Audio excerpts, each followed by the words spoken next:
It is said that there is no such thing as death. In nature, nothing dies. From decay, some forms of life arise. And yet, in the United States, most bodies are embalmed with formaldehyde, placed in caskets made of toxic heavy metals and precious hardwoods, and buried in cemeteries kept pristine with herbicides and pesticides. In fact, each year, the funeral industry buries 827,000 gallons of formaldehyde, 30+ million board feet of hardwood caskets, 90,000 tons of steel caskets, almost 17,000 tons of steel and copper vaults, and nearly 1.6 million tons of reinforced concrete. Dust to dust isn't something that genuinely applies to today's modern burial. There are, however, new choices, or at least old solutions to modern society's take on burial. They're called eco-cemeteries, and their mission is to change the way you think about dying, and help the earth at the same time. Think of your tombstone going from this to this, and you kind of get the picture.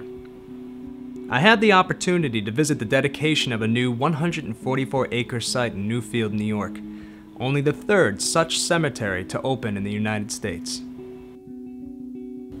True, we do feel, we're not interested in embalming, and we're not interested in people being buried in rainforest hardwood boxes with murals painted on the inside and, totally sealed up, hermetically sealed, etc., etc.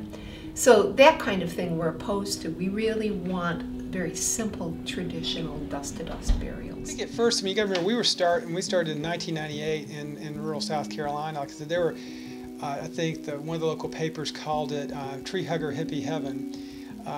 We had, it was called it would be some kind of new age weirdness.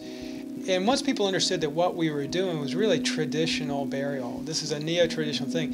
In South Carolina, we realized that the message was better understood when we used Genesis 3:19, dust thou and dust thou shalt return. I don't know how much more traditional you can get than that in Western civilization. And I also like the notion that people can get buried at minimal expense, that the land wouldn't be torn up and used for vaults, and people can get buried any way they want, in a shroud, in a casket if they want, but that it's a less intensive way of getting buried. And I just like the simplicity of it. It's an old-fashioned notion. Each plot for GreenSprings is 15 feet by 15 feet. Only one person can be buried per plot. Markers include engraved natural fields or quarry stone, native trees and bushes, or both. While these monuments will not last forever, the grave sites themselves are plotted in GPS and marked with magnetized nails for future reference.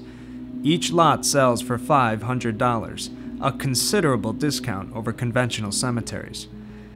But perhaps the greatest beauty of eco-cemeteries are their protection of the land. These projects inherit nature preserve status that ensures no development or disturbance of the property will take place now or in the future. The limit's going to be that we want to make sure that the whole process of creating a cemetery and doing the burials and having people out there and the indirect impacts of footprints and everything else, that still the net effect should be that the land's in better shape than when we started. We're offering something different. We're offering an option to people to get back in touch with the earth and look at death in a different way. We celebrate everyone's birth so much, but people, at least in this culture, don't feel that way about death. So I'd like to see that change, because it can be a beautiful thing too.